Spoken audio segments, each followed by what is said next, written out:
eh, siempre vamos a estar dispuestos para poder estar trabajando este tema. Eh, un segundo, voy a poner la presentación, por favor.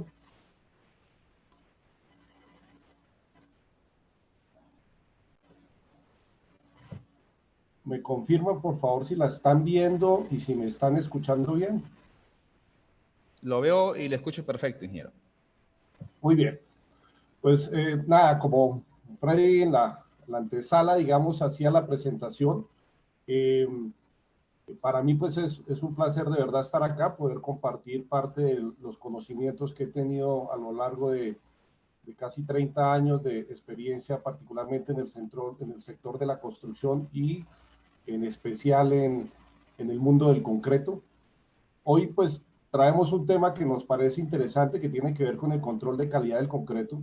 Este es un tema muy extenso, obviamente en una hora no vamos a poder abordar todo, pero yo más que todo quisiera sobre todo es dejarles algunas reflexiones referente al enfoque de lo que tiene que ver con el control de calidad del concreto. Y, y digamos, para iniciar, un segundo, acá pongo mi puntero para irles enseñando algunas cosas. Para iniciar, digamos, siempre me gusta traer esto porque es importante conocer la relevancia que tiene el concreto en la humanidad.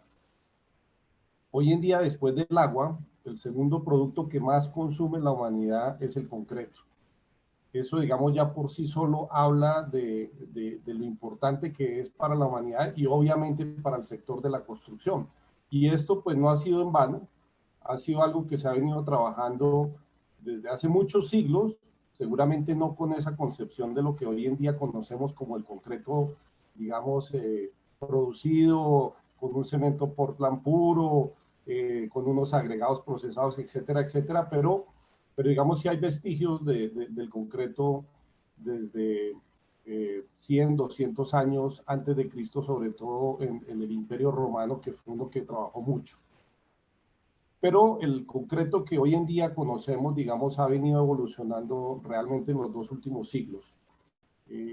Lo que fue principios del siglo XIX, digamos, en la parte de Inglaterra, comenzaron a ver las primeras patentes del cemento, comenzaron a ver las primeras patentes de la producción de cemento, y al comenzar a construir, a ver cemento, comenzó, digamos, toda una ola en Europa, que fue luego llegando a finales del siglo XIX a América, y realmente el concreto comienza a consolidarse como un producto para la construcción en el siglo XX. Hoy en el siglo XXI pues afrontamos todavía retos importantes para mirar de lo que somos capaces con este noble producto que es el concreto. Dicho esto, quisiera que miremos una definición, digamos, de lo que es el concreto, una de tantas, diría yo, en donde pues básicamente lo que vemos ahí literalmente dice: el concreto es el material conformado por la mezcla en ciertas proporciones de cemento Portland, de agua, agregados y opcionalmente aditivos y adiciones, que en estado fresco presenta una masa plástica moldeable, adquiriendo posteriormente una consistencia rígida con propiedades resistentes y durables. Como les decía, pues esto no es más que una definición, digamos, literal, pero yo quisiera que nos detengamos un poco a mirar algunas cosas de esta definición que me llama la atención y que son importantes. Lo primero, pues, es que es una mezcla. Y aquí comenzamos ya digamos, a llamar la atención. Cuando uno hizo una mezcla, pues tiene que ser una mezcla adecuada, una mezcla en donde realmente logremos la homogeneidad de varios materiales que son de diferentes composiciones, de diferentes tamaños, de diferentes densidades, inclusive de diferentes eh, condiciones, porque hay algunos que son sólidos como los agregados, el cemento, y otros que serán líquidos como el agua y los aditivos. Entonces tenemos que lograr primero que todo que ese concreto sea una mezcla homogénea de todos esos materiales que lo componen en forma heterogénea. Luego vienen los componentes y siempre arranca uno por el cemento Portland porque, digamos, la consideración que, digamos, se tiene siempre sobre el concreto es que el concreto nace porque hay uno de sus componentes es capaz de adherir, de unir, de aglutinar cosas. Y en este caso, digamos, lo cumple el cemento Portland. ¿Y por qué hago esta claridad que parece, digamos, un poco obvia? Y es que yo también podría hablar, por ejemplo, de concreto asfáltico, porque es que el asfalto también cumple la misma función. El asfalto pega cosas, une cosas. Entonces, en el caso de nosotros, nuestro concreto hidráulico eh, parte del cemento Portland hidráulico. Y ahí también hay, digamos, ese segundo apellido de Portland hidráulico. El hidráulico llama porque tenemos de presencia el agua. Y luego vamos a hablar un poco de cuál es la función que cumple el agua dentro del concreto y por qué hay que controlarla dentro del concreto. Entonces aparece esa agua porque es necesaria para poder, digamos, que se den los procesos de hidratación del cemento. Disculpen, aparece algo adicional que hasta hace algunas décadas no se le prestaba mucha atención, que eran los agregados. Y resulta que hoy en día, pues, digamos, sí se ha profundizado mucho el agregado, más cuando el agregado es el que cumple la función de ocupar el mayor volumen dentro de la masa del concreto. Entonces no puede ser algo menor, tiene que ser algo que se tenga en cuenta. Y digamos en las últimas décadas, seguramente por ahí en las últimas 40 o 50 años, han aparecido los aditivos. Y los aditivos han comenzado a cumplir un rol importantísimo dentro del concreto. Yo, digamos, un poco adrede, digo yo, coloqué esta definición, porque para mí el aditivo ya no es un opcional. El aditivo es una obligación, ¿sí? El aditivo es algo que yo, digamos, necesito porque el aditivo cumple unas funciones muy especiales hoy en el concreto, como son, primero, potencializar algunas de sus características, y segundo, que casi siempre se logra, hacer concretos más económicos. Entonces, digamos, el aditivo revolucionó la industria del concreto, podría yo decir, a mediados del siglo pasado, cuando comenzaron a aparecer las primeras versiones de los aditivos. Y el otro material que aparece, que ahí, digamos, voy a hacer una salvedad ahorita en la claro, que son las adiciones o los famosos materiales cementicios suplementarios, que son esos materiales que tienen el potencial de ser reactivos como si fueran cemento, que necesitan de algunas condiciones para que se den, pero que hoy en día están cumpliendo una labor muy importante y sobre todo es porque además de que mejoran muchísimas condiciones en el concreto, al igual que los aditivos, como por ejemplo la durabilidad, también cumplen un rol ecológico importante. Básicamente porque evitamos tener que hacer tanto clinker, que es lo que se produce en las fábricas de cemento, y en la industria del cemento, pues digamos, en el mundo todavía sigue siendo una industria que, digamos, tiene una huella de carbono importante. Entonces, en la medida en que se trabaje en eso, en disminuir el clinker, sin demeritar o sin mejorar la calidad del cemento, pues es algo positivo. Esos materiales que acabo de decir y por qué me detuve un poco es porque vamos a hablar ahorita un poco de cada uno de ellos referente a lo que tiene que ver, digamos, el webinar de hoy, que es el control de calidad.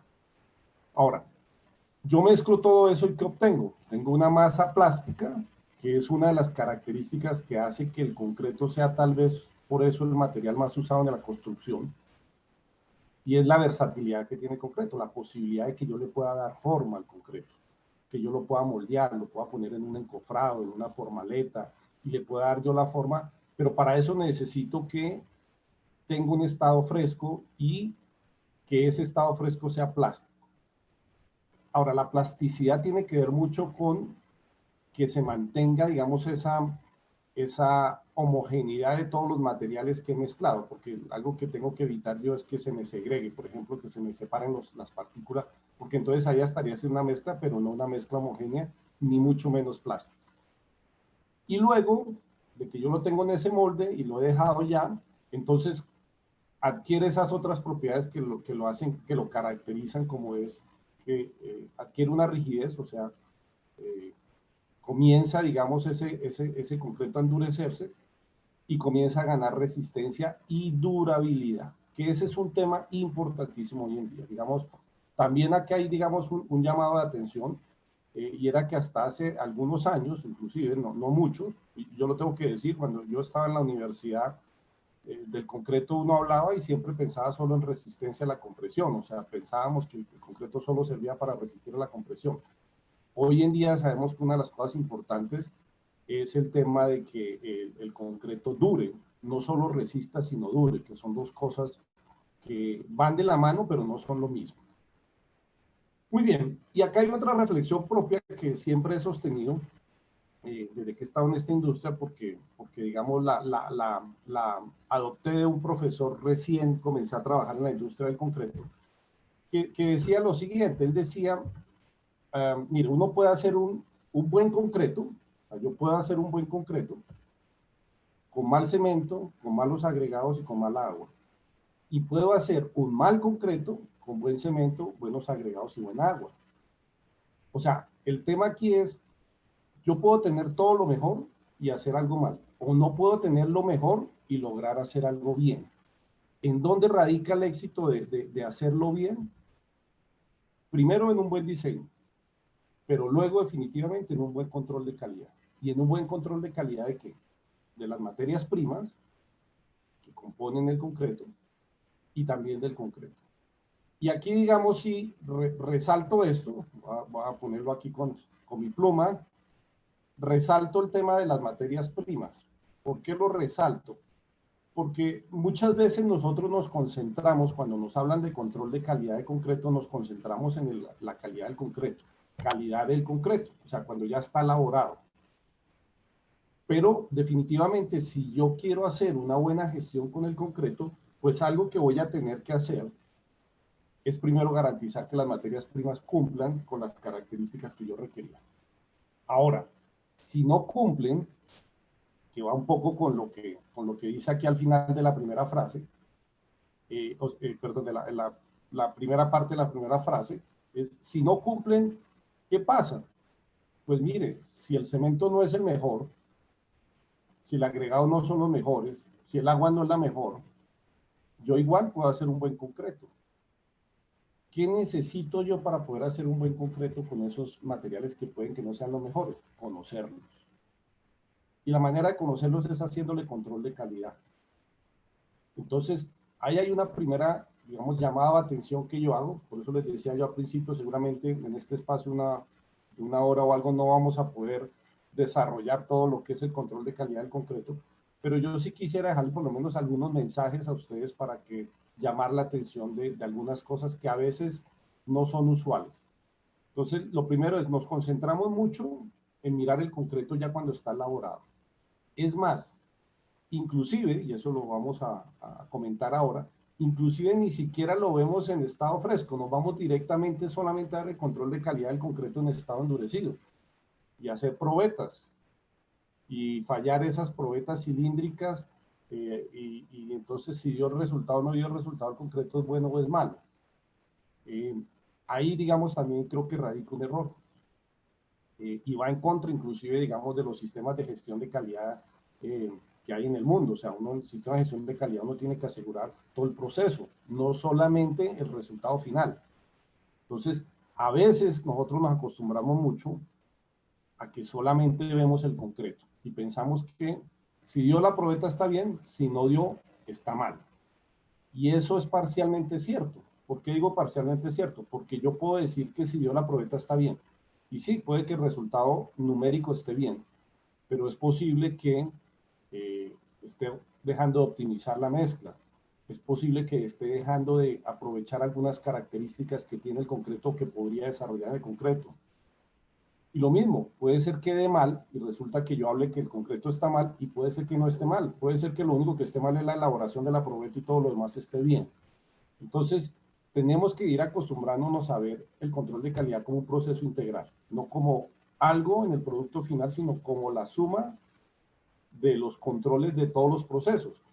Y hoy voy a hacer un pequeño resumen de lo que es llamar la atención de cómo es los controles de calidad de cada una de las materias o de las materias primas, del concreto en sus estados, pero por ejemplo también del proceso de producción, incluso los criterios de aceptación que hay, el A6318 o o el Reglamento Nacional de Edificación del Perú, o la norma sismorresistente en Colombia, digamos, dependiendo del país donde estemos, pues hay unos criterios de aceptación para el concreto en obra.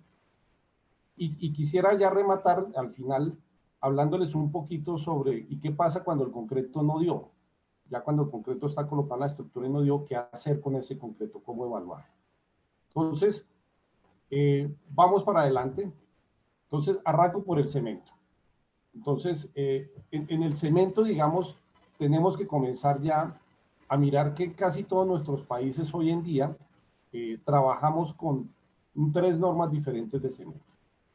Ustedes van a encontrar acá en esta presentación la norma técnica peruana, que está resaltada en negrilla, y abajo está la CTM, que básicamente es del origen de nuestras normas, ¿sí? O sea, digamos, si uno mira la STM, pues básicamente es casi lo mismo la norma técnica peruana, o la norma, la ICONTEC colombiana, o la que aplique en cada uno de los países que tenemos hoy en día, digamos, personas que nos están siguiendo en esta webinar, ¿cierto?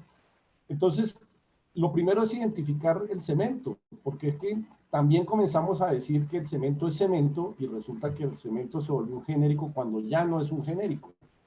Pues yo tengo que entender las características de mi cemento. Entonces, una cosa es la STMC 150, que habla de los cementos, digamos, tradicionales, o lo que llaman los cementos Portland puro, que es solamente clinker con yeso, que son el famoso cemento tipo 1, tipo 2, tipo 3, tipo 4, tipo 5, que tienen cada uno unas especificaciones, unas características.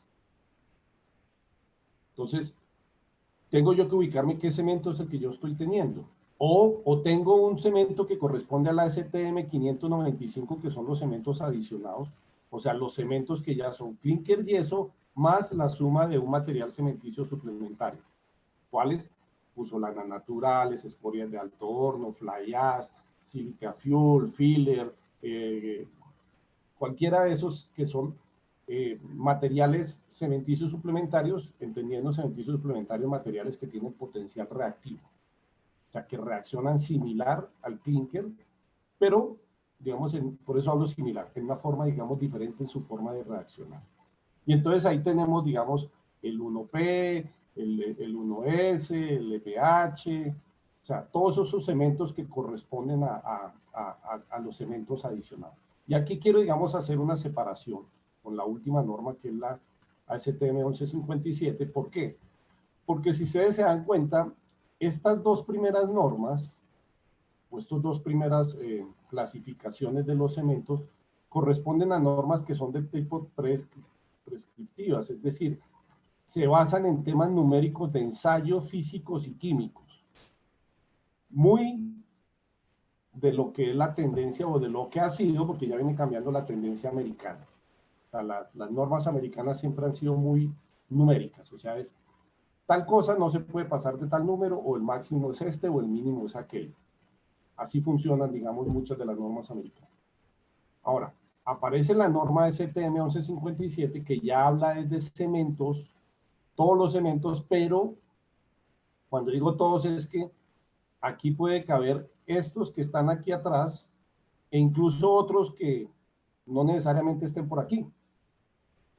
¿Por qué? Porque yo ya lo que mido no es la parte numérica, o sea, voy a poner un ejemplo para que me entienda. O sea, cuando yo hablo de un cemento de la STMC 150, el tipo 3, por ejemplo, entonces dice que es de alta resistencia inicial.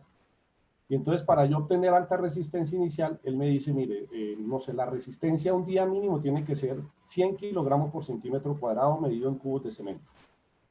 Y entonces, para yo lograr eso, ¿qué tengo que hacer? Como solo tengo clinker y yeso, entonces tengo que hacer un clinker que, por ejemplo, tenga un alto contenido de C3S, un alto contenido de C3A, que son, digamos, los 2 fases que me dan las resistencias iniciales. ¿Ok? Ahora, aquí, por performance o por desempeño, yo también tengo cementos de alta resistencia inicial, pero ¿cuál es? Es la resistencia que yo necesite. ¿Cómo lo logro? Yo veré si es que hago el clinker así, o muelo más fino el cemento, o la adición de una microsílice que me haga que me suba. Entonces, aquí aparecen, digamos, por eso, digamos, la gran diferencia es que estos cementos ya no son descriptivos, sino por performance, o sea, por desempeño.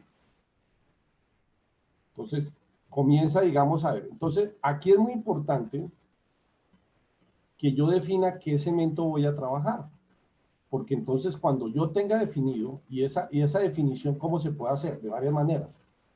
Una, que a veces se desconoce todavía, que no debería, es que las normativas, Reglamento Nacional de Edificaciones, ACI 318, norma sismo resistente en Colombia, la que sea, ya hoy en día tiene unas consideraciones de recomendaciones, sobre todo desde el punto de vista de durabilidad, en donde le dicen a uno qué cemento, le recomiendan a uno cuál debería ser el cemento que debe utilizar. Esa es una manera.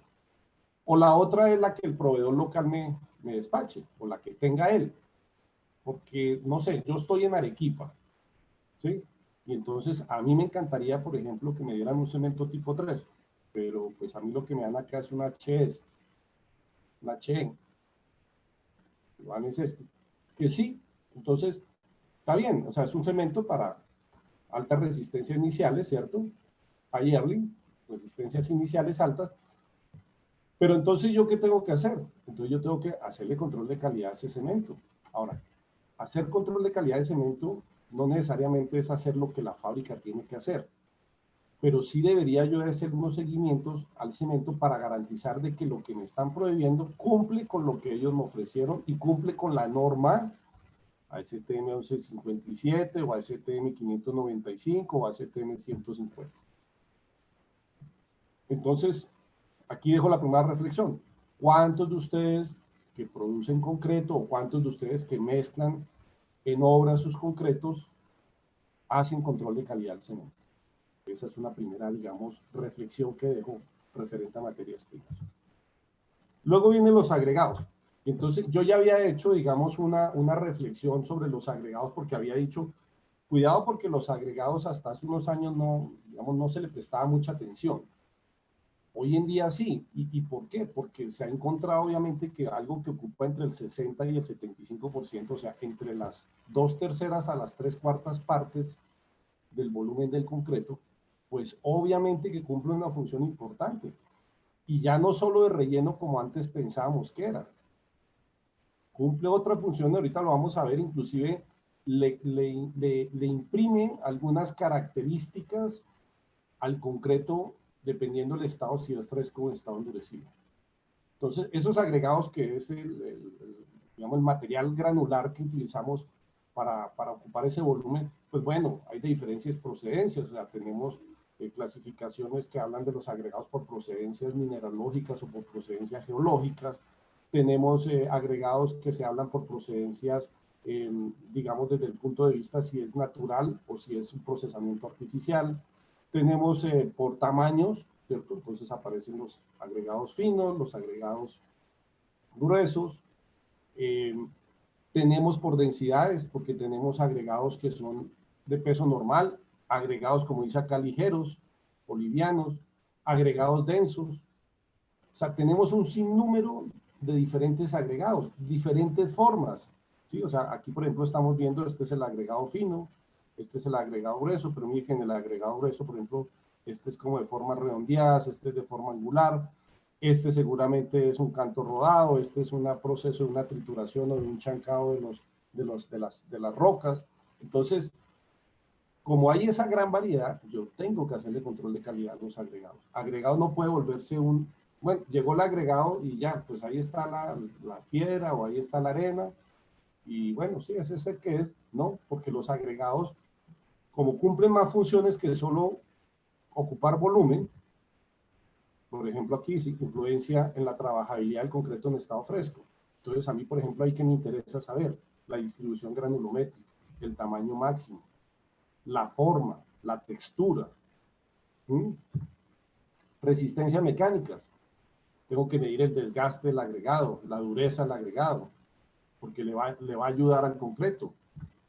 Propiedades térmicas, claro, algo que ocupa entre las 2/3 partes y las 3/4 partes del concreto, pues obviamente es un controlador del tema de las temperaturas. Acordémonos que en el proceso de hidratación del cemento, que es cuando el cemento se reacciona con el agua, esa reacción es una reacción exotérmica, o sea, genera temperatura. Entonces, una manera, y esa temperatura no necesariamente es buena para el concreto, porque puede, digamos, por cambios volumétricos le puede ocasionar un problema de fisuración. Entonces, en esa línea, yo, por ejemplo, los agregados los puedo utilizar como un regulador de la parte térmica, porque algo que no produce, o en teoría no debería producir ningún tipo de temperatura, y ocupa entre el 60 y el 75% del volumen de concreto, me puede ayudar a controlar esos temas. Y obviamente me ayuda en la densificación del concreto endurecido, una propiedad que es muy importante. O sea, si ustedes quieren tener un buen concreto, densifíquenlo bien. ¿Y qué es densificarlo bien? Obviamente, prepárenlo bien, colóquenlo bien y consolídenlo bien. Y la consolidación es eso que a veces en obra tampoco presta mucha atención, que no es con nuestros vibradores de aguja o nuestros vibradores de pared o algo, pero tenemos que hacer que el concreto se consolide. Consolidarlo es sacarle la mayor cantidad de aire atrapado que tenga el concreto. ¿Para qué? Para que logre la mayor densidad. Ahora, de ahí para adelante hay otras cosas que están en el concreto endurecido, como hacer un buen curado, etcétera, etcétera, que me ayudan luego con la durabilidad del concreto. Entonces, por eso es importante medir las propiedades del agregado. Yo tengo que saber cuáles son sus densidades, sus absorciones, sus humedades, su tamaño máximo, su curva de distribución granulométrica, su forma, su dureza. Todo eso son características que yo tengo que hacer de control de calidad al agregado como materia prima. Ok, entonces vamos al agua. Y el agua también se ha vuelto, digamos, un tema en donde muy poca gente hace control de calidad del agua. Entonces yo, pues, todos los años que he trabajado en la industria, particularmente la de concreto, me encuentro como incluso en empresas productoras de concreto, en donde no le hacen ningún tipo de control de calidad al agua. Y entonces digo, pero ¿cómo así? O sea, el agua, cualquier agua sirve para hacer concreto. Entonces, cuidado. Si hay que hacerle algunos ensayos, y hay normas que dicen cuáles son los ensayos físico-químicos que hay que hacerles al agua para que esa agua yo compruebe, verifique sus propiedades de que sí me sirve para producir concreto. ¿Por qué el agua es importante? Porque, digamos, el agua, digamos, inicialmente se trabaja mucho con el agua, digamos, de mezclado, ¿cierto? El agua mezclado, ¿qué le proporciona al concreto? Dos cosas. La posibilidad de que reaccione el cemento, ¿cierto? En ese proceso de hidratación, que es el que nos va a dar primero los fraguados, o sea, el proceso de endurecimiento, y luego el endurecimiento, entendiendo el endurecimiento del concreto como esa propiedad de adquirir resistencia. Entonces, yo necesito que haya agua dentro del concreto definitivamente, porque si no hay agua, el cemento no se hidrata. Pero también necesito parte del agua para esto, para mejorar lo que se llama la rheología. La rheología es, digamos, podría decir la ciencia que estudia el comportamiento del movimiento de los materiales. Entonces, yo necesito, si yo solamente, esto digamos es una directriz, si yo solamente le colocara al concreto el agua con la que voy a hidratar el cemento, seguramente me quedaría un concreto muy seco, un concreto que yo no sería capaz de colocar porque sería excesivamente seco. Entonces yo tengo que adicionarle un poco más de agua. Y un poco más de agua la adiciono ¿para qué? Para darle, como dice acá, lubricación a esa masa, para ayudarle con la manejabilidad, con la trabajabilidad, con esa propiedad que tiene el concreto importante que ya les había dicho, y es de que se deja colocar, se deja dar forma. Entonces, yo necesito que esa agua cumpla con esas dos funciones en estado fresco. Y entonces, pero esa agua no puede ser cualquier agua. Entonces, tengo yo, por ejemplo, que verificar si esa agua tiene presencia de materia orgánica. Tengo que mirar si tiene sólidos en suspensión, en qué porcentaje y qué son esos sólidos en suspensión. Tengo que mirar que no sean unas aguas ni muy duras ni muy blandas, eso quiere decir que no tengan presencia de ácidos, que no tengan presencia de sales, porque todo eso luego va a perjudicar al concreto. Puede que no aquí en estado fresco, alguna parte sí, por ejemplo, las sales y los azúcares sí, en la parte de fraguado, pero lo demás, en eso que hablábamos al principio, yo les decía el tema de la durabilidad. También esa presencia de agua, digamos, deja unos espacios vacíos dentro del concreto que son necesarios para que se pueda desarrollar el proceso de hidratación, para que haya esa mezcla y haya donde, digamos, que se unan las partículas, que es el tema más importante. Y obviamente, como ya había dicho, pues mejora la trabajabilidad hasta cierto punto. O sea, llega un momento en que yo necesito, si quiero mejorar mucho más la trabajabilidad, seguramente trabajar con aditivos químicos, como dice acá. ¿Cuándo? Cuando tengo relación de aguacimiento muy bajas, que hoy en día es lo recomendado. Lo recomendado es comenzar a trabajar con relación de aguacimiento muy bajas por temas de durabilidad del concreto. Entonces, el agua, que a veces no le hacemos ningún tipo de control de calidad, hay que hacerle control de calidad. Los aditivos químicos. Pues los aditivos, como ya dice, son unos productos que sirven para mejorar las propiedades del concreto, ya sea en estado fresco o en estado endurecido, y normalmente para hacer concretos más económicos. Entonces, con un aditivo, ¿qué puedo hacer yo? Puedo mejorar la capacidad de la compresión, puedo bajar la permeabilidad, aumentar la durabilidad, inhibir la corrosión del acero refuerzo, retardar o acelerar el fraguado, mejorar la trabajabilidad, mejorar la bombeabilidad si es que va a colocar un sistema de colocación tipo bombeo. Y como les decía, al final, además que sea más económica la mezcla. Entonces, a esos aditivos también tengo que hacerle algunas pruebas. O sea, al igual que el cemento, el hecho de que el proveedor me mande el cemento, el hecho de que el proveedor me mande o que yo compre el aditivo, no quiere decir que el aditivo cumpla siempre con las características.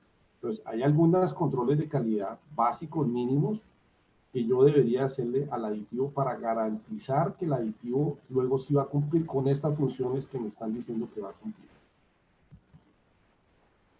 Y algo que yo les decía que era muy, pero muy importante, tiene que ver con la parte, digamos, del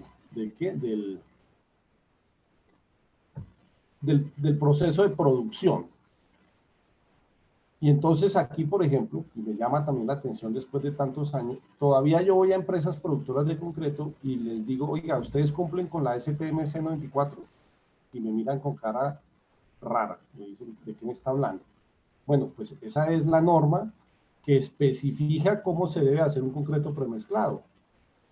O sea, digamos, para un productor de concreto esta norma es la Biblia. O sea, es los parámetros a seguir.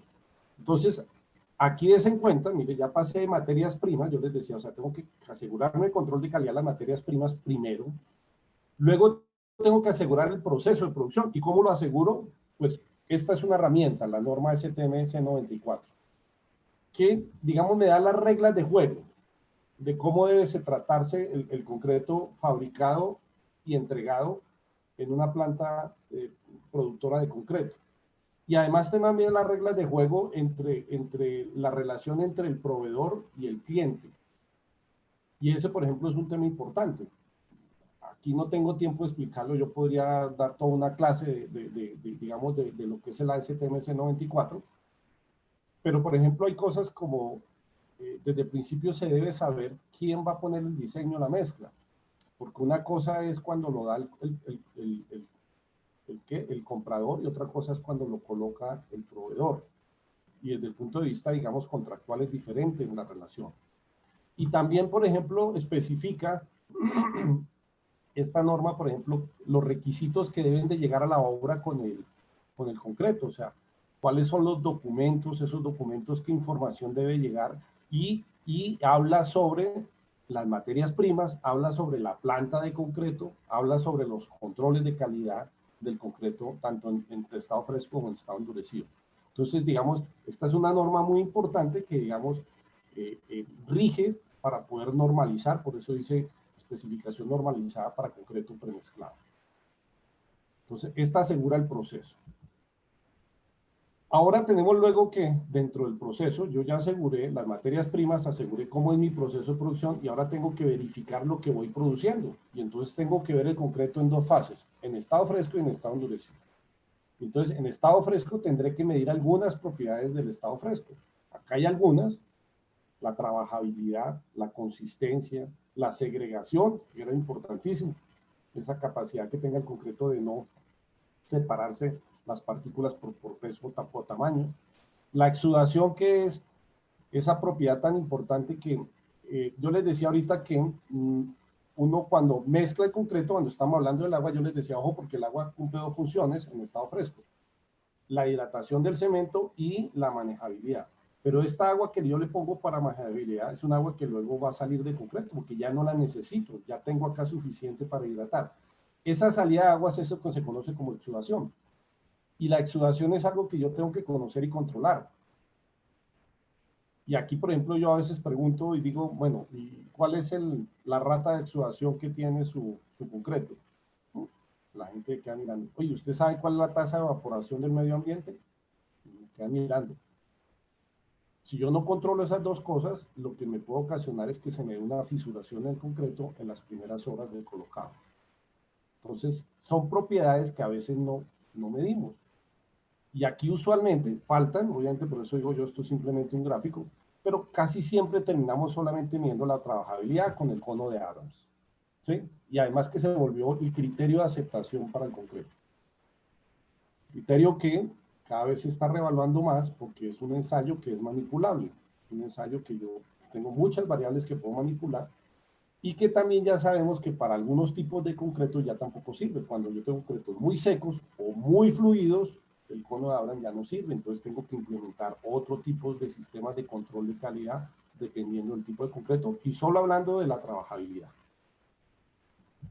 Y luego vienen las propiedades en estado endurecido, entonces voy a tener que, ya la que a todos nos gusta, que siempre nos concentramos, que es la resistencia a la compresión, ¿cierto? Las probeticas con la que mido la capacidad que tiene de soportar carga axial el concreto.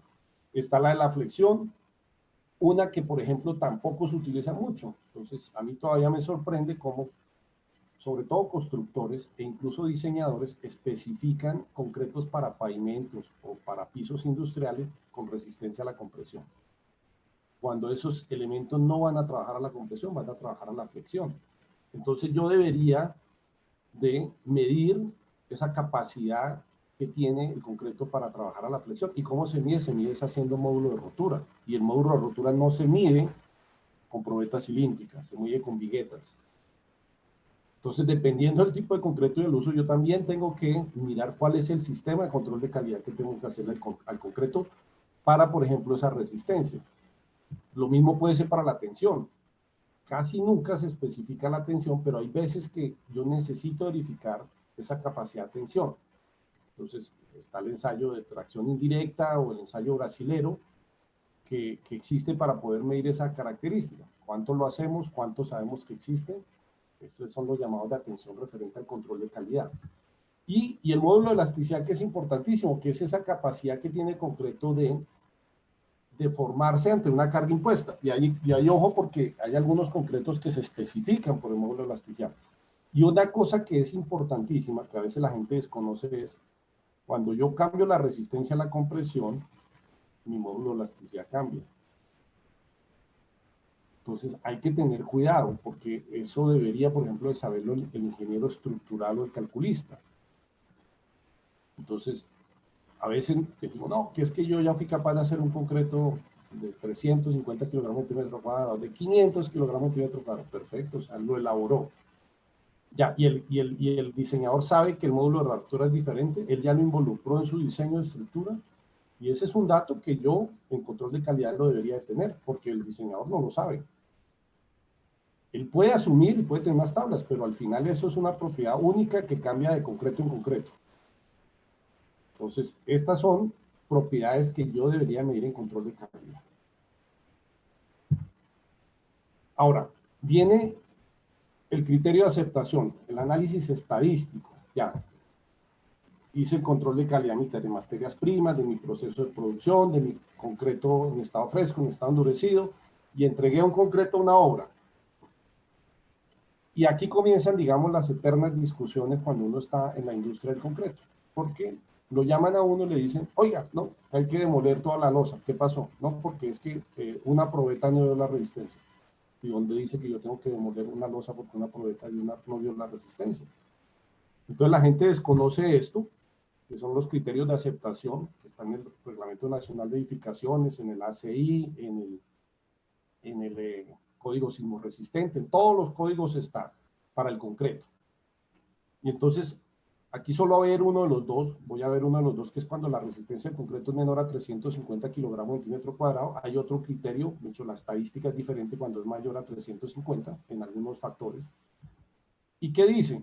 Que yo tengo que hacer el promedio de 3 ensayos consecutivos, debe de ser siempre mayor o igual al F' sub C requerido por al F' sub C del cliente, o sea, a la resistencia de diseño.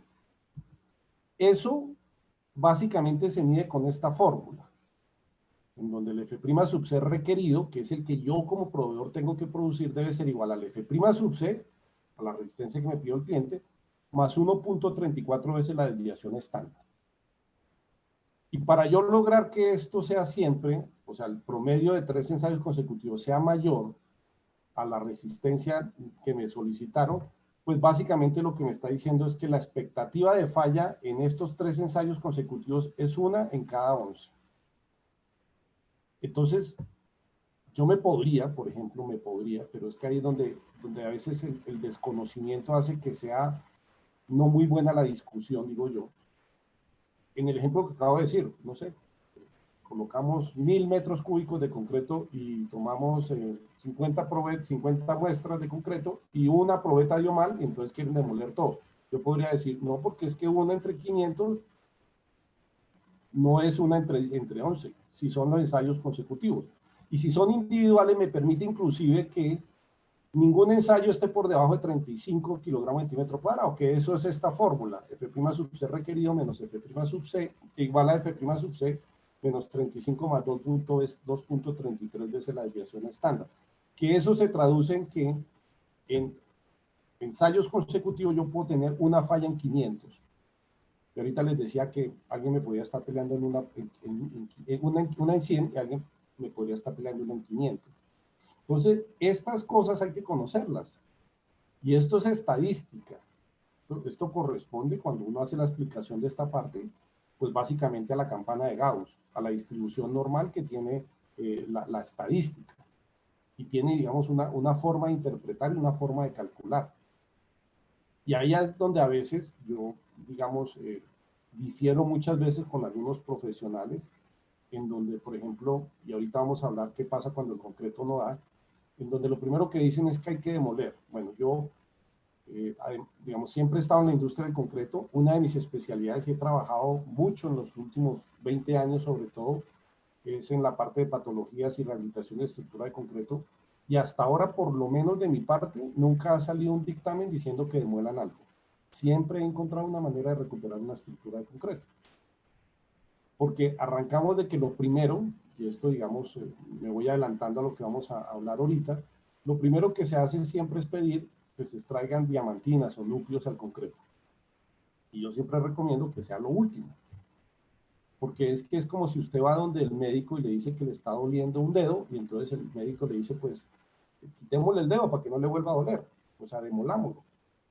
O le dice, no, como le está doliendo el dedo, le voy a hacer una cirugía exploratoria al dedo. Oye, no, espere, primero no me saca una radiografía, primero no me mira si fue que de pronto el fin de semana que está comiendo pescado una espina se me clavó y la tengo ahí. O sea, primero hay que hacer unos diagnósticos, pero nos hemos acostumbrado a que nos vamos a los extremos.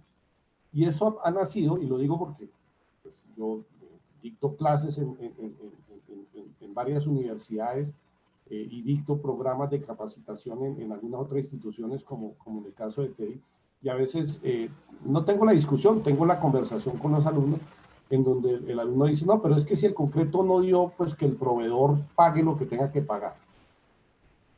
Me parece que esa no es una posición profesional. ¿Y por qué digo eso? Yo siempre he dicho que hay algo que la gente a veces no valora en esos temas, y es, ya, cuando en una construcción se demuele una losa, independiente de quién pague el valor de la demolición y los daños y todo, la parte reputacional, ¿quién la cubre? O sea, yo digo es, supóngase que yo tenía interés de comprar un departamento en ese edificio. Cuando yo pase y vea que están demoliendo una losa, yo realmente no voy a comprar un apartamento ahí. Y es más, voy a pensar mal de ese constructor de ahí en adelante. Entonces, des en cuenta que hay un valor que es mucho más que alguien responda o no responda, sino es el valor reputacional. Y ahí siempre he llamado yo a la cordura que todas las partes nos reunamos y miremos y busquemos una solución. Entonces, ¿qué pasa cuando la resistencia no da? Pues sí, hay ensayos al concreto destructivos y hay ensayos no destructivos. Y entonces, en eso, ¿qué tengo yo que mirar? ¿Cuáles son las técnicas que tengo que aplicar para tomar esos ensayos? Porque ensayos destructivos hay sondeos a pique, regata, las diamantinas o la extracción de núcleos, petrografía, pull-off, pistola de Windsor, los que ustedes quieran. Ahora, siempre nos quedamos en esta.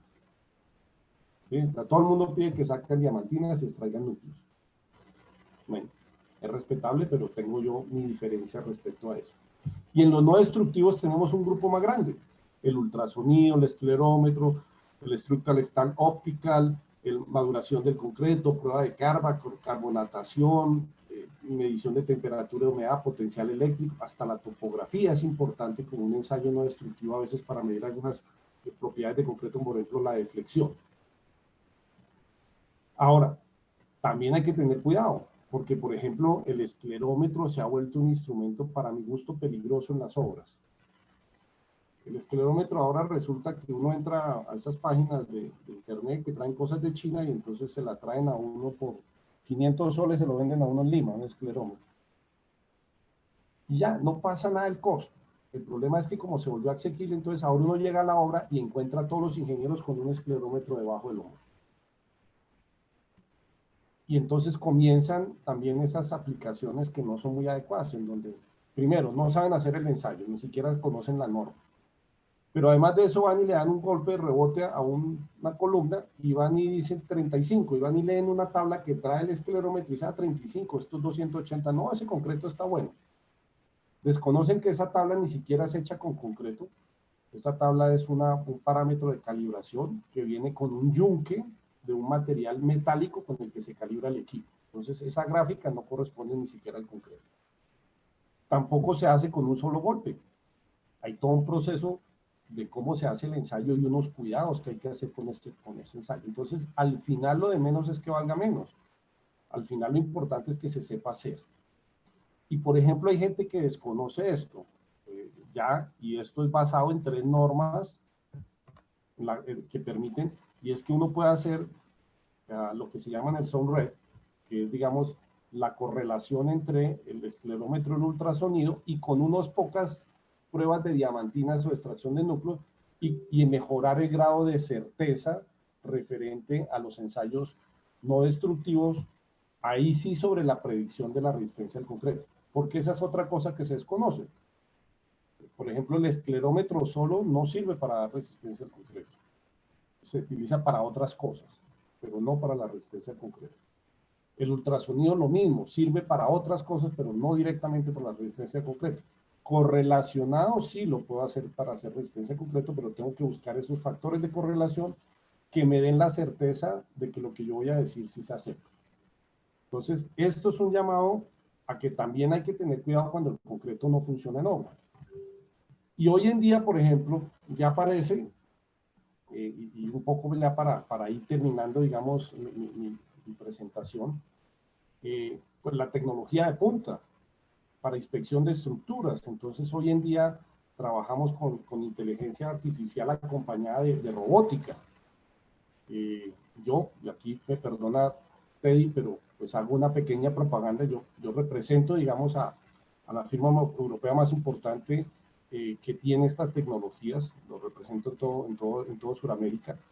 Y en donde, ¿qué hacemos nosotros con esta tecnología? Entonces ya vamos más allá, porque lo que se hace es que uno puede, digamos, hacer inspección con robótica, con robots no tripulados, aéreos o terrestres, y a esos robots uno le coloca los sensores que necesite, de acuerdo a la necesidad, sensores de infrarrojos, térmicos, visuales,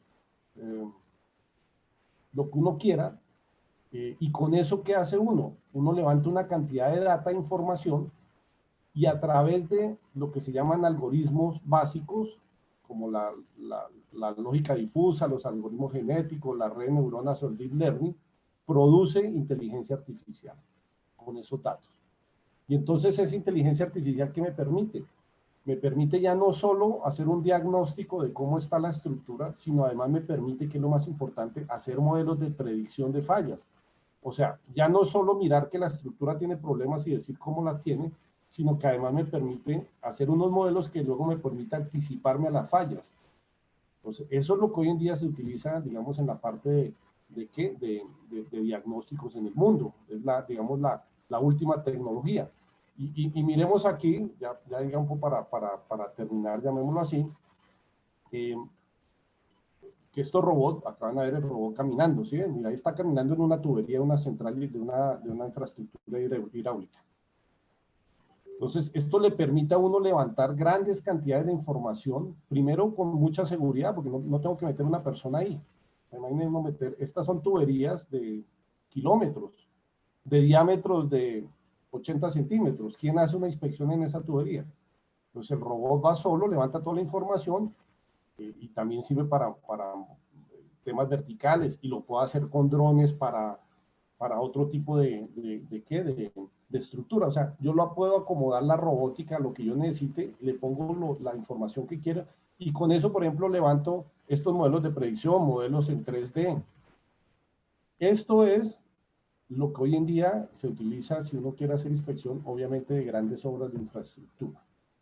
Entonces, yo quería, digamos, con esta presentación que te di amablemente me invitó a darles, de hablar de control de calidad de concreto. Como les dije desde el principio, yo no iba a hablar ahorita hoy de ensayos ni cosas, porque en eso vamos a tener que tener seguramente un curso extenso, pero sí quería llamar la atención de que el concreto hay que mirarlo en forma diferente ya hoy en día. El concreto es mucho más que solamente esa masa gris que servía para resistir a la compresión y que hay que revisar el control de calidad desde las materias primas, pasando por el proceso hasta el producto final, incluyendo si es que yo tengo problemas con el concreto ya puesto en obra. Bueno, con esto quiero pues agradecerles estos minutos que nos han acompañado a todos. Espero de por sí que estén bien y que sigan bien. Cuídense mucho, por favor. Seguimos en pandemia, no se nos olvide. Y bueno, no sé, Freddy, si hay algunas preguntas o algo, pues podemos dedicar unos minutos con mucho gusto. Sí, ingeniero, hay algunas consultas que nos han dejado por acá los participantes. Ya, Por acá perfecto. nos dice Marco Seminario, ingeniero, buenas noches. Al realizar el ensayo para la verificación del concreto antes de un vaciado, ¿cómo podemos controlar la calidad del concreto antes de todo eso? Ya, mire, los criterios de aceptación antes de un vaciado del concreto obviamente se tienen que hacer a pie de obra, ¿cierto? Y digamos, normalmente los criterios de aceptación que hoy se utilizan, el básico es el SLAM, ¿cierto? El asentamiento. Pero ahí hay que tener cuidado, porque por ejemplo, si uno fuera estricto en el ensayo, a veces se hace mal. ¿Por qué digo que a veces se hace mal o casi siempre? El ensayo, cuando ustedes lean la norma, con detenimiento dice que, por ejemplo, si ustedes compraron o ustedes les está prohibiendo el concreto, una empresa que le lleva el concreto en un camión mezclador o en una mixer, dice que ese ensayo hay que hacerlo en el tercio medio del camión. ¿Cuánto lo hace en el tercio medio del camión? Todo lo hacemos con el primer poquito de concreto que sale, ese es el que tomamos para hacer el ensayo. Entonces, digamos, hay que tener, digamos, cuidado hasta en esas cosas si uno quiere asegurar la calidad. Pero independiente, digamos, de ese momento, pues la primera parte que uno tiene que, digamos, asegurar es, obviamente, el SLAM, porque el SLAM es la trabajabilidad que yo pedí, la que me va a permitir manejar y colocar el concreto. La segunda es, si yo coloqué alguna característica importante adicional al concreto, tengo que medirla en ese momento. ¿Cuál es una característica adicional importante? Hay concretos que yo les adiciono, le incorporo aire, ¿cierto? Aire intencionalmente incorporado. Entonces yo también tengo que verificar ese contenido de aire para verificar que cumpla con lo que yo solicité o con lo que yo pedí o con lo que yo requiero. Ese es otro punto. Otro punto importante también previo a recibir el concreto que es importante en obra es, si yo preveo o tengo la necesidad de controlar la temperatura del concreto, recuerden que hablamos por ahí de las temperaturas, cómo la agregaba, la ayudaba a regular o algo. Bueno, en climas muy cálidos o en climas muy fríos, a veces uno tiene que estar pendiente o tiene unos límites sobre la temperatura del concreto. Entonces, también tiene uno que hacer control de temperatura del concreto. Entonces, yo diría que esos son los ensayos básicos de aceptación en obra. Los demás deben de ser ensayos que previamente, si es el caso, uno tiene que consultarlos y mirarlos con su proveedor de concreto, con las estadísticas que él tenga de resistencias, con las desviaciones estándar, con los coeficientes de variación, ¿sí? Con la parte volumétrica, que a veces hay dudas de que si llegó todo el concreto o no, pues hay un ensayo muy sencillo para determinar, digamos, el rendimiento del concreto, que normalmente en las plantas de concreto se hace. Entonces, yo diría que lo más importante siempre es que haya esa relación cliente-proveedor, entendiendo que son partners, que ambos van para el mismo lado, porque a veces pareciera ser que no lo son, como que fuera una guerra entre los dos y entonces ahí terminan perdiendo los dos. Pero si hay la cercanía suficiente, créame que se hace mucho más viable y mucho más tranquila la relación. Perfecto, ingeniero. Acá hay otra consulta de Andrés Pino. Nos dice, ingeniero, ¿el ACI 214 también es importante tomarlo en cuenta o más el ACI 318? Andrés, gracias por la pregunta. No, hay muchos. Yo hago referencia al ACI 318 porque es, digamos, como el que reglamenta toda la parte del concreto, pero cuando uno entra vamos a encontrar que digamos, cada condición tiene unos ACIs. O sea, si yo voy a hacer concretos para clima frío, tengo que mirar un ACI. Si tengo que hacer concretos para climas cálidos, tengo que mirar otro ACI.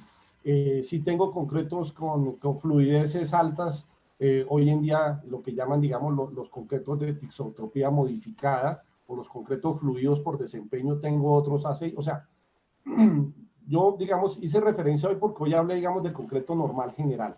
Pero claro que sí, y hay recomendaciones también que tienen que ver no solamente con la producción de concreto, sino además con la construcción, porque van de la mano.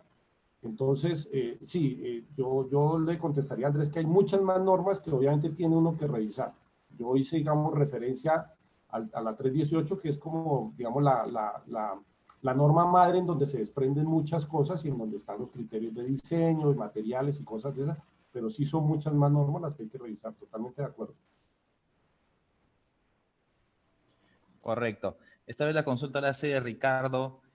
Ricardo dice, ¿qué tipo de aditivos se recomienda para mejorar la trabajabilidad si es que en el diseño está para 6 a 9 centímetros, pero al momento de hacer el ensayo de asentamiento por el cono de Abrams da un valor de 2 centímetros? Ya, mira, Ricardo, yo lo que te podría contestar es, ese es un caso muy particular, porque entiendo que seguramente lo estás viviendo en algún momento en una obra o lo viviste.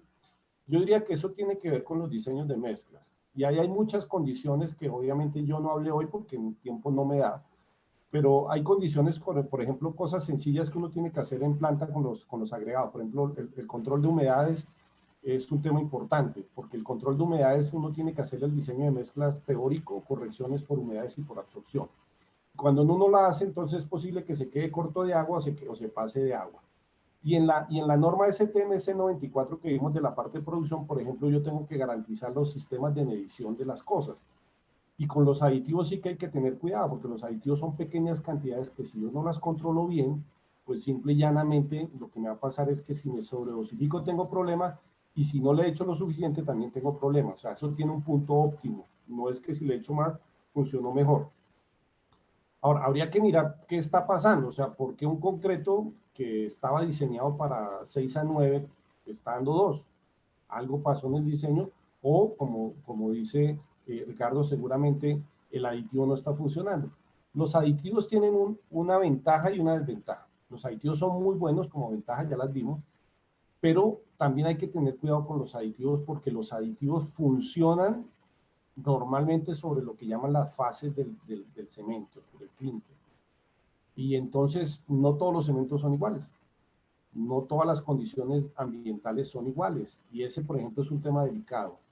Yo he visto muchos problemas en donde alguien dice, pero es que no entiendo, a mí este concreto me funcionaba bien en Lima y ahora que lo estoy haciendo en Pucallpa no me funciona.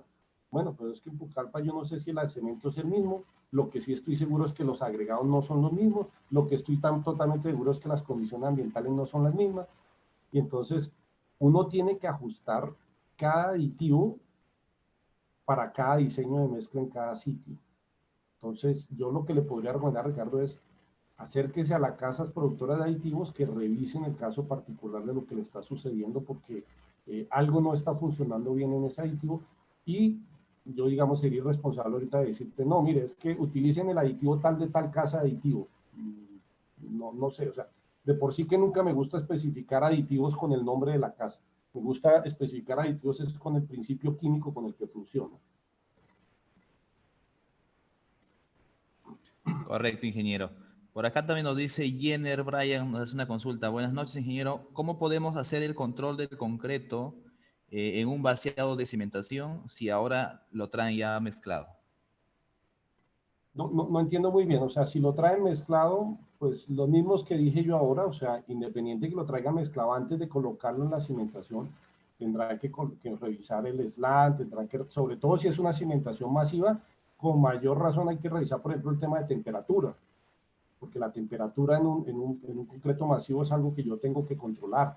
Tendré que controlar, por ejemplo, el tamaño máximo del agregado si es que es algo importante cuando yo tengo, digamos, muchos aceros de refuerzo y bueno, también, digamos, las reglamentaciones dicen que uno tiene que respetar tanto el recubrimiento como las separaciones del acero para determinar el tamaño máximo del agregado. Entonces, sí, o sea, independiente de que sea una cimentación, yo lo que imagino que entiendo es que estarán colocando, digamos, el chute o los canales directos del concreto a la cimentación, pero es que antes de que lo descarguen, tú puedes parar el camión y sacarle una muestra y tomar las muestras iniciales y luego liberar el camión para que lo puedan descargar.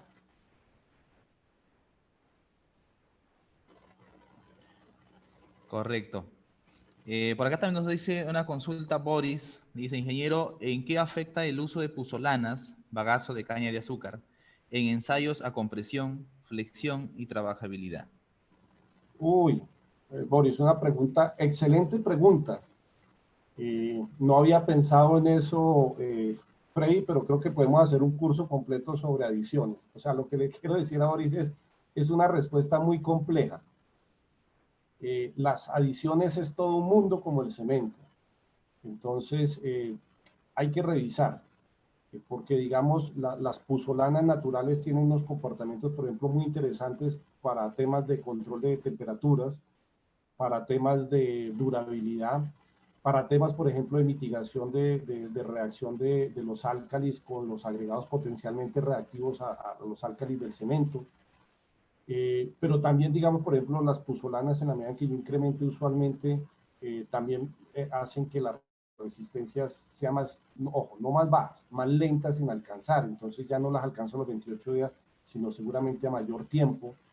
Entonces, es toda una complejidad y tiene una complejidad de por medio también química, o sea, la forma como actúan las puzolanas, en qué momento dependen también del clinker, o sea, es una interesante respuesta, pero es una respuesta muy compleja, muy compleja.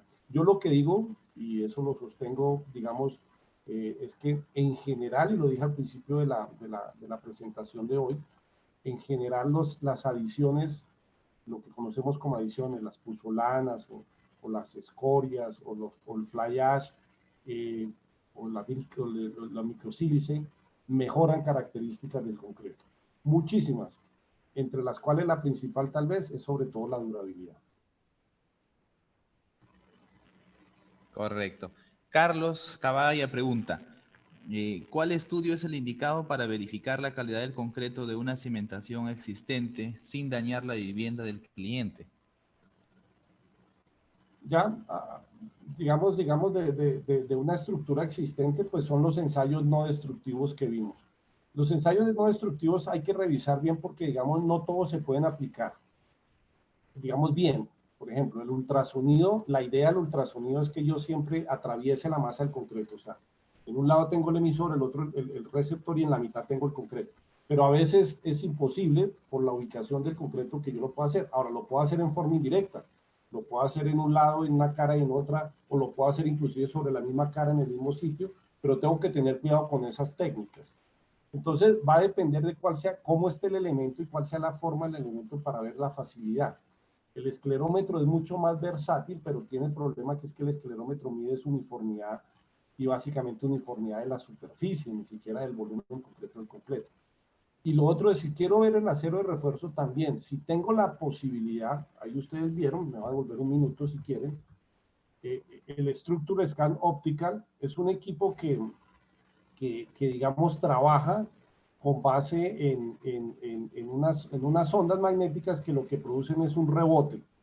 Y con eso yo puedo, como acá está en esta fotografía, en 3D producir en dónde está localizado el acero de refuerzo y ver, por ejemplo, si hay huecos, si hay tuberías, si hay cangrejeras o hormigueros, depende del país como sea la jerga, pero digamos, habría que mirar. Entonces, eh, métodos hay muchos, pero pues dependen de cada estructura. Cada estructura es un mundo diferente en términos de los ensayos destructivos y no destructivos. Perfecto. Justamente también Ed Ismael consulta y dice, sobre el uso del esclerómetro, ¿para qué casos está limitado su uso? Bueno, mire, o sea, el esclerómetro, uno no debería, ni el esclerómetro ni la extracción de diamantina de núcleos en concretos que tengan menos de 14 a 28 días. O sea, en concreto está muy fresco, no son ensayos muy recomendados, o sea, en concretos que no tengan mucha resistencia. Lo otro, eh, hay que preparar la superficie para hacer el ensayo de esclerómetro, que por eso decía yo que es ahí un desconocimiento. Preferiblemente la superficie debería estar seca, no húmeda. Preferiblemente no debería de haber aceros de refuerzo cerca en donde yo haga el impacto, entonces a veces tengo que localizar el acero de refuerzo y evitarlo. No darlo sobre las piedras o sobre el agregado grueso, porque entonces lo que le estoy midiendo es la dureza al agregado grueso y no al concreto. O sea, tiene muchas cosas que era donde yo decía que por eso me da temor ahora cuando cogen el esclerómetro y van y lo golpean en un solo punto y ya dicen cuál es la resistencia, porque hay técnicos, inclusive uno tiene en cada punto que va a determinar, así como está aquí en esta gráfica, que ustedes no sé si alcanzan a ver, pero ahí donde está el operador hay como una cuadrícula, ahí hay unos puntos marcados, yo tengo que tomar para ese punto varios golpes y luego hacer un análisis estadístico y descartar por desviaciones estándar los datos que estén alejados y volver a recalcular para sacar el dato promedio de golpe de esa zona. Entonces, hay todo un manejo, digamos, que yo lo que le podría, digamos, recomendar es lea bien la norma, porque la norma, digamos, tiene todas esas recomendaciones para hacer una buena aplicación del ensayo. El ensayo no es malo, ojo, el ensayo es muy bueno porque es muy versátil, es fácil de manejar, aplicar. El problema es que a veces ni siquiera lo aplicamos bien. Perfecto, ingeniero.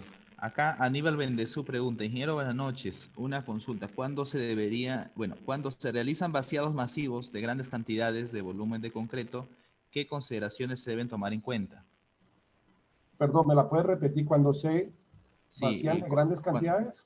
exacto. Cuando se realizan vaciados masivos de grandes cantidades de volumen de concreto, ¿qué consideraciones se deben tomar en cuenta? Bueno, muchos. Si son grandes cantidades, lo primero la temperatura definitivamente. Y entonces ahí es donde yo decía, hay algunas recomendaciones de los códigos que, por ejemplo, dependiendo de qué tan grande sea el vaciado tan masivo, ya comienzan a recomendar cementos que, por ejemplo, tienen moderado calor de hidratación, como el tipo 2, en el caso de la norma C150, o el tipo 4, que es de bajo calor de hidratación, porque yo lo que tengo que evitar ahí en esos grandes macizos es el cambio, los deltas de temperatura, porque yo coloco una gran masa de concreto. Yo dije ahorita que la reacción del cemento con el agua es una reacción que genera temperatura exotérmica. Y entonces dentro de la masa se va a concentrar una temperatura más alta que en las superficies en donde por simplemente un contacto o con el encofrado o con el medio ambiente hay liberación de intercambio de temperatura. Y esa delta de temperatura entre un área y la otra puede hacer que haya cambios de volúmenes que me rompan el concreto. Entonces yo tengo que tener mucho cuidado con el calor de hidratación particularmente, con los procesos de curado también. Y entonces ahí viene un tema que es importantísimo y es cuál es la planeación que tiene la obra para la colocación de ese concreto. Porque yo iría lo colocando en capas, pero cuando llegue a la capa otra vez encima, este concreto no debería haber fraguado todavía, porque si ha fraguado entonces genera una junta fría. Pero también ese proceso me da un tiempo para que ese proceso alcance a liberar algo de temperatura. Ese puede ser un sistema. Digamos, preferiblemente colocarlo, aunque si es un demasiado masivo, pues seguramente se va a llevar muchas horas, pero preferiblemente colocar el concreto en horas en donde la temperatura del medio ambiente esté baja. Yo no sé si ustedes han visto, pero eso no es solo una coincidencia de que la foto se vea bonita. A veces uno ve esos vaciados masivos en donde están colocando una cimentación y hay como 6 o 7 bombas de concreto colocando concreto a la vez y siempre es de noche. Bueno, no es solo para que la foto sea espectacular, sino porque es preferible que sea en la temperatura baja para poder controlar esa temperatura del medio ambiente que no afecte, porque si además de que el concreto genera temperatura, lo coloco en un medio ambiente caliente, pues voy a agravar el problema de temperatura. Entonces, hay muchas cosas que pueden medir. Algo bueno, tal vez por aquí, hacia aquí está, que hoy en día se utiliza mucho en técnicas de ese tipo de concreto, es este ensayo de maduración de concreto. Entonces, es colocar unas termocuplas dentro del concreto para ir midiendo cómo va la evolución del concreto. Entonces, ese, por ejemplo, es una manera interesante hoy en día de controlar ese tipo de concretos. Perfecto, ingeniero. Malcolm Gabriel pregunta, recomendaciones, bueno, en este caso dice recomendaciones para evitar la segregación, recomendaciones para aumentar la durabilidad. La segregación es un buen diseño de mezclas. O sea, la segregación tiene que ver con que quede bien balanceado la distribución de tamaños de partículas, o sea, lo que llaman la gradación o la granulometría, tanto del agregado grueso como del agregado fino, y la suficiente pasta de cemento, o sea, cemento más agua dentro de esa matriz. Si yo hago eso y lo mezclo en forma homogénea, no debería en teoría de tener problemas de segregación. Ahora, si por alguna razón comienzo a tener, los aditivos pueden ser un coayudante para mejorar ese tema. Ahora, eso es en la producción. Lo que pasa es que también le puedo generar segregación en la colocación. Entonces, si yo coloco un concreto muy seco en un elemento en donde es difícil de vibrar, por ejemplo, una columna, pues es muy factible que se me vaya a segregar. O si coloco un concreto con un tamaño de agregado grueso muy grande, eh, que no pasa a través de la separación de las varillas de acero, entonces me va a generar una segregación porque lo que se vuelve es como una malla que retiene el agregado grueso en un lado y deja la pasta o el mortero en otro lado. Entonces, la segregación puede darse por muchas razones, desde el diseño de la mezcla hasta los sistemas de colocación. El exceso de vibración también, cuando yo vibro de más, obligo a que se separen las partículas. Entonces, es un tema que hay que revisar tanto en el diseño de la mezcla como en los sistemas de colocación. Y escoger un buen slam, un buen asentamiento dependiendo del elemento. Porque eso, por ejemplo, también es una pelea que a veces se da en obras, ¿no? Uno va y mira y es un elemento muy esbelto o un elemento con mucho acero de refuerzo, y entonces uno les recomienda que coloquen un concreto fluido, pero como les vale 2 soles más o 100 pesos más, entonces prefieren colocarlo más seco y luego pues van a generar esos problemas de la parte de qué, de la segregación. Correcto, ingeniero. Acá Ricardo pregunta, dice, buenas noches, ingeniero. Excelente presentación. Si al momento de hacer probetas cilíndricas mediante vibración quedan poros, coqueras, pero cumple con la resistencia a compresión, ¿qué se puede hacer para evitar los problemas de porosidad en el hormigón? ¿Esto puede afectar después a la durabilidad del concreto en obra? Claro, Ricardo, gracias. Sí, totalmente de acuerdo. O sea, volvemos a lo mismo. Es que a veces nos quedamos en pensar que el concreto es solo resistencia a la compresión y eso ha cambiado ya en las últimas 2 o 3 décadas. Y eso ha cambiado básicamente por una razón. Hemos visto en los últimos años cómo concretos recién hechos se caen. Y concretos recién hechos que en teoría cumplían con la resistencia a la compresión. Entonces nos hemos dado cuenta que el concreto no solamente tiene que ser resistencia a la compresión. Entonces, si yo tengo una probeta que luego la veo que está muy porosa, que está muy llena de cangrejeras o de hormigueros, como lo quiero no llamar, y así de la resistencia, yo debería preocuparme en obra cómo quedó, porque lo que puedo estar poniendo en riesgo es la durabilidad. Acordémonos que algo que uno, y por eso yo decía ahora, las tendencias hoy en día en el mundo es hacer concretos de baja relación agua-cemento, porque al hacer concretos de baja relación agua-cemento, primero garantizo la resistencia a la compresión, pero además mejoro el tema de que se disminuye la permeabilidad. La permeabilidad es esa posibilidad de que cualquier líquido o gas penetre en el concreto, porque esos son los problemas luego de durabilidad. Entonces hay que buscar concretos que densifiquen bien y seguramente es un problema de diseño de mezclas. Perfecto. Igualmente, Malcolm pregunta, dice, ¿qué normativa recomienda para controlar calidad en función de esclerometría más ultrasonido? Bueno, ese es digamos, por eso decía yo, está el SONRED, no recuerdo ahorita las tres normas, en algún otro momento, si nos deja por ahí el correo, yo podría mandarle, digamos, las tres normas que hace referencia el ACI, en donde las tres le permiten a uno hacer correlaciones entre esos dos ensayos para mejorar digamos, el grado de confiabilidad de los resultados en términos de medir resistencia al concreto. Pero digamos, la tecnología se llama SONRED, que es, digamos, las abreviaturas de sound, de sonido en inglés, que es el ultrasonido, y el rebote o el rebote del esclerómetro. SONRED. Perfecto. Acá en este caso nos dice Kenny, ingeniero Jairo, ¿cuál es la altura máxima de la caída del concreto fresco en un vaciado masivo? Dice, si es que lo estipula el ACI. Bueno, digamos, normalmente uno no debería dejar caídas libres de más de 1,50 a 2 metros de concreto, porque ahí también puede uno comenzar a inducir el concreto a que se segregue por el impacto de la caída. Entonces, lo que tiene uno que hacer en un concreto masivo o en cualquier elemento es, si la altura es mucha, intentar colocar algunos canales para evitar que caiga. Una cosa es que se deslice. Yo puedo colocar canales para unas canaletas o los mismos canales de la mixer para que se deslice, y otra cosa es que yo lo suelte por gravedad y caiga. Son dos cosas diferentes. O la otra definitivamente es bombearlo. Entonces se bombea, así sea en negativo, o sea hacia abajo, pero es que el bombeo asegura, porque es que la bomba no tampoco baja por gravedad. Así esté en bajada, obviamente digamos, el diámetro de la tubería va a hacer de que el concreto vaya, digamos, a presión dentro de la tubería y evite que haya segregación. Entonces yo diría que la recomendación es, si hay mucha altura, o coloco un sistema para que baje, digamos, se deslice el concreto o bombee el concreto. Genial, ingeniero. Aquí una última consulta, en este caso de Leider Gómez. Más que todo nos plantea un caso. Dice, ingeniero, si al despachar concreto, el cliente me pide un slam de 8, pero a obra llegó de 4, pero en el mixer estaba en espera durante 40 minutos. ¿Puedo reemplazar usando plastificante TM190 o regreso ese concreto a planta? Bueno, esa pregunta tiene muchas respuestas a la vez.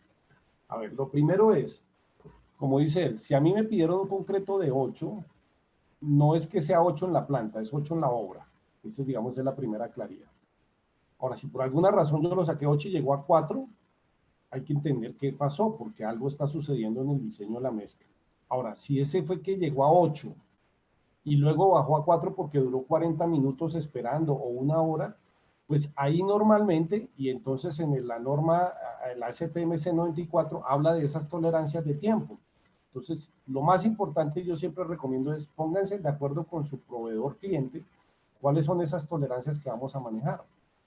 Porque, digamos, es entendible que un camión llegue y no se espere 30 minutos, a mí me parece que es algo normal, o sea, está dentro de una tolerancia normal, porque puede ser que haya llegado anticipado porque el tráfico estaba liviano, o puede ser que llegó y justo, no sé, falló algo en el vibrador y lo están arreglando. O sea, son tolerancias normales para esperar. Entonces, primero hay que pónganse de acuerdo en esas tolerancias. Y segundo, obviamente, si pasa mucho tiempo, pues va a caer el slam. Ahora, particularmente me habla de una marca y una referencia de aditivo. Yo no podría dar ningún concepto sobre eso porque, insisto, eso tendría yo que revisar el diseño de la mezcla, el sitio, la temperatura, las condiciones, los ensayos previos, mucha información. Pero sí lo que podría decir, siempre recomiendo es, a ver, si usted va a hacer lo que se llama un retemplado, o lo que se llama, digamos, ajustar en obra en concreto, siempre ese retemplado, ese ajuste en obra tiene que hacerse técnicamente. Y debería hacerlo el proveedor de concreto, que es el que debe de saber cómo es que hizo el concreto y qué necesita para volverlo a llevar a su estado o al estado que se quiere sin afectarlo. Entonces, cuidado, incluso, yo por ejemplo, pues he sido gerente de varias empresas de concreto y yo siempre prohibí que los conductores llevaran aditivo, era una costumbre que había en la industria. Pues le daban un bidón, una botella con aditivo al de la mixer, y cada vez que tenía problema, Ni siquiera preguntaba, se subía y Juan le mandaba el aditivo. Eso no tiene nada de técnico. O sea, técnico es que alguien del área técnica de control de calidad o de soporte técnico de la empresa se acerque y revise qué pasó. Y con eso, con un criterio determinado, ajuste el concreto si aguanta ajustarlo. Si no, como dice, es mejor devolverlo a planta y ver si se puede ajustar en planta. Pero obviamente una caída tan brusca, pues yo de entrada diría que hay un problema en el diseño, porque no es usual que en 40 minutos uno pierda un slam de 8 a 4 pulgadas. Perfecto, ingeniero. Muchísimas gracias. Hemos resolvido, creo que todas las consultas que han tenido aquí los estudiantes. Y bueno, hay algunas consultas adicionales que tienen que ver con el curso que los voy a decir luego. Muchísimas gracias, ingeniero, por la presentación de hoy. Gracias por compartir sus conocimientos. No, muchas gracias a ustedes, Freddy, a Teddy, y sobre todo a todos los asistentes. Me encanta que hayan participado mucho. Espero que les haya servido la información que les dejé. Muy interesantes las preguntas. Siempre digo que casi que lo más importante de cualquier formación o capacitación o charla que uno escuche son las preguntas. Agradecerle a todos los que participaron. Y bueno, espero que nos acompañen en los cursos que tenemos en TED. Muchas gracias. Que pasen buena noche y cuídense mucho, por favor.